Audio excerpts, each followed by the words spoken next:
I think the worst of our cold weather is over with. It's just that the forecast every day looks, some days a little more cloudier than others, some days a little more moist than others, but highs and lows are pretty much going to be standard for the next couple of weeks, not much deviation.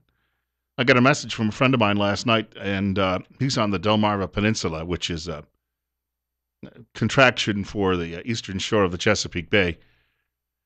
And he said it was already down in the teens about 8 o'clock last night. And I thought, wow, well, now it's their turn. These are people who've been living through an unseasonably mild fall and winter. And I've been hearing all about it. Ha ha! People love to rub it in. But I'm going to claim that we have a good authority who told me things will turn around and the weather will get much nicer now in the next couple of months, and that was Kelton Hatch. And I believe him because he's not a weatherman, but he has been outdoors most of his life, either growing up on a ranch or now working with Idaho Fish and Game, and he could observe various patterns. And he's pointed out to me that the worst of winter is likely long past. And then the sun will come back. This morning I noticed it looks like finally we're getting a little more sunshine before 8 o'clock and brightening our day a little earlier. I do want to point out, of course, that sunshine, when it starts coming back in full force and, most of our days are sunny, that means that's going to be that convection furnace cooking through your windows. So you should call the folks at Tint Lady and get a free estimate on getting tint for your windows, either at home or the office or in your automobile. You can save on electric bills when it comes to cooling that way. That free estimate, set that up by calling 736-8469 or go online at tintladyofidaho.com. That's tintladyidaho.com. Now, they've been in business for almost 25 years, locally owned and operated, 1887 Highland Avenue East in Twin Falls, open Monday through Friday, 9 a.m. to 5 p.m., Saturday by appointment only. And remember, don't squint, get tint. I believe we have a telephone caller joining us this morning on News Radio 1310 KLIX and newsradio1310.com. I should say we've had several, but this is the first one in this segment. We're up to 28. You're up next. You're on the air. No, it's two of those this morning. Is it that frightening? Am I just driving people away in droves? They get on the phone and then they get nervous and the call disconnects. Is that how that works? Or is it simply you lose the cell? That happens a lot, when you're driving through some mountainous terrain. You're up next and you're on KLIX. Good morning. 1, 2, 3. Going once? Going twice? Hello? Hi, you're on the air. Oh, yeah, I wanted to point out that it wasn't too long ago that our founding forefathers put on our dollar bill, our currency, that in God we trust. And then it wasn't too long ago that we were watching Andy Griffith's show, thinking how great it was that Andy Griffith was arresting people for doing moonshine. It's just amazing how fast our country has fallen. Yeah, thank you. The time, if you look throughout world history, the rapid change that just 20 years ago, less than 20 years ago, maybe 10 years ago, and a majority of Americans said marriage should be defined as between a man and a woman. Now, what happened in a decade to change that?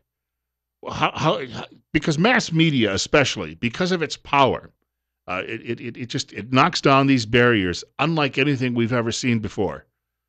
And somewhere about 1966 in this country, things started to go the other direction. And then media, which had always been really a pillar of American values, started to follow that direction and started going down that road. I remember hearing a graduation speech. My sister graduated high school in 1979. And they brought in the preacher. He was the local Southern Baptist minister, and he delivered some remarks that he wouldn't get invited today, would he? What? You said he's a preacher? Oh, lock the doors at the school. Don't let him anywhere near here. He might convince people that there's a better path in life. So he came in, and he was the main speaker that year at the graduation ceremony. And I can remember him explaining that, of course, he was older than we were. I was a 16-year-old at the time.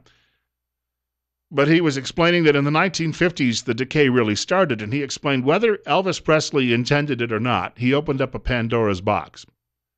And then music changed, and then music became more and more explicit, and then people started pushing the boundaries.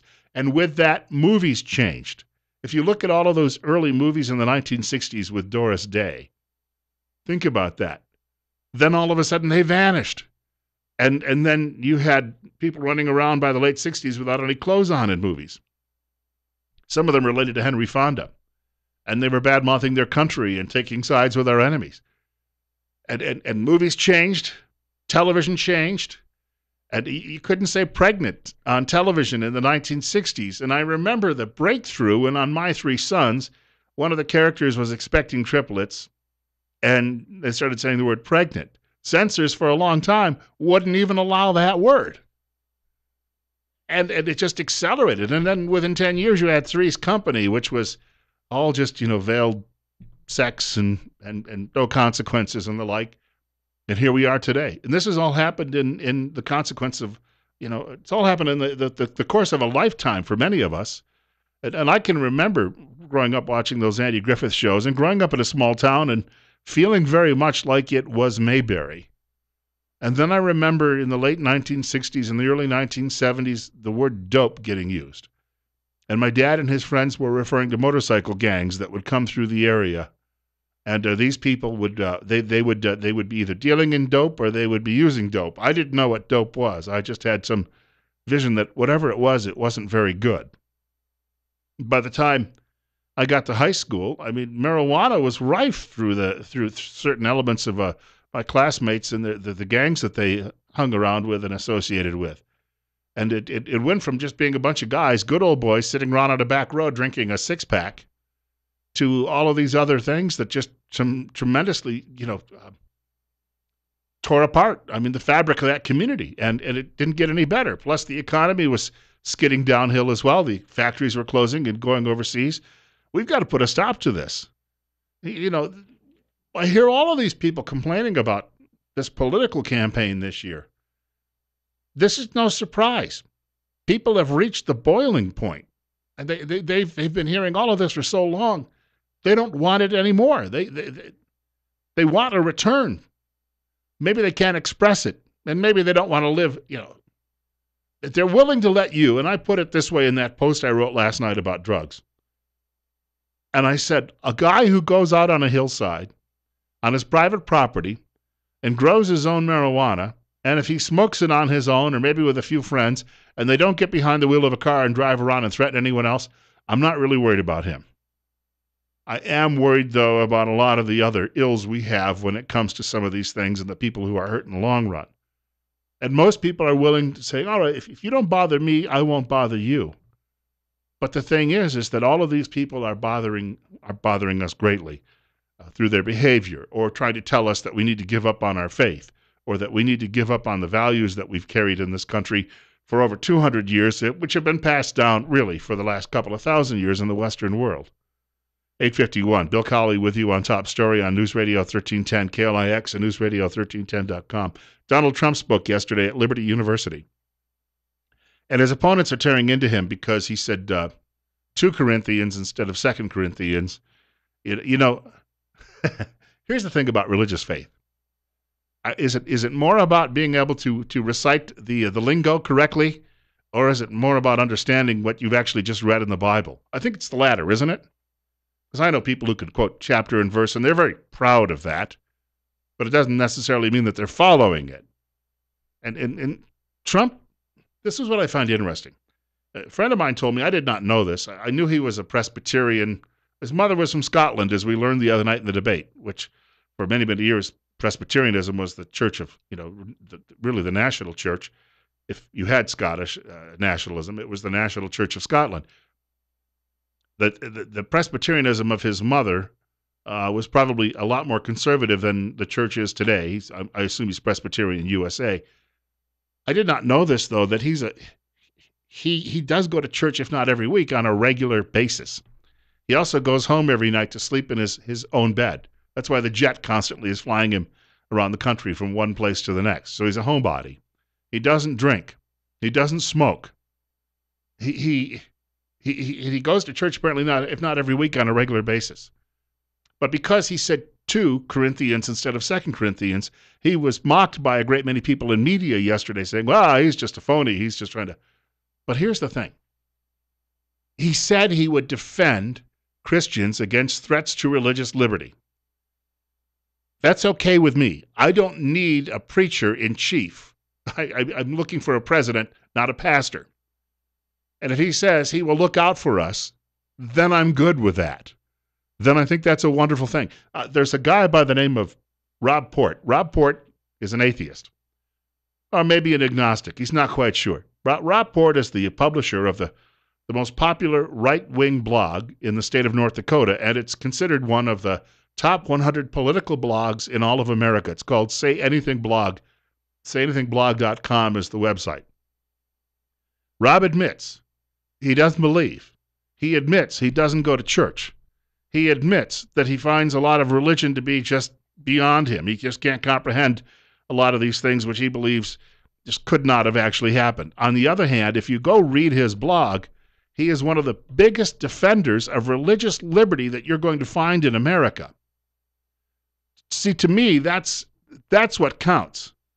I'm not worried about getting the other guy into the pew. I mean, it'd be nice if they would go. I try to, set a good example and hope that perhaps they'll say, all right, maybe I need to do that too. But as long as they'll look out for me and protect me from a government that is trying to essentially squash my faith, then I'm okay with that. That's a good thing.